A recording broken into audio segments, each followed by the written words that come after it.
ಬಳಪ ಹಿಡಿದ ಭಗವಂತ ಇರುತ್ತಾನೆ ನಮ ಸುತ್ತ ಅವತಾರ ನಾನಾ ರೂಪವೋ ನಮ್ಮೆಲ್ಲ ಹಣೆ ಬರಹ ತಿದ್ದಿ ಬರೆಯಲು ಕತ್ತಲೆಯಿಂದ ಬಂತ ನಮ್ಮ ಕೈಯ ಹಿಡಿಯುತ್ತ ಕರೆದೊಯ್ದ ಬೆಳಕು ತೋರಲು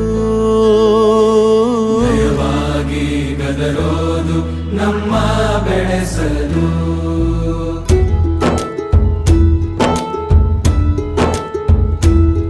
ಭಾಷೆ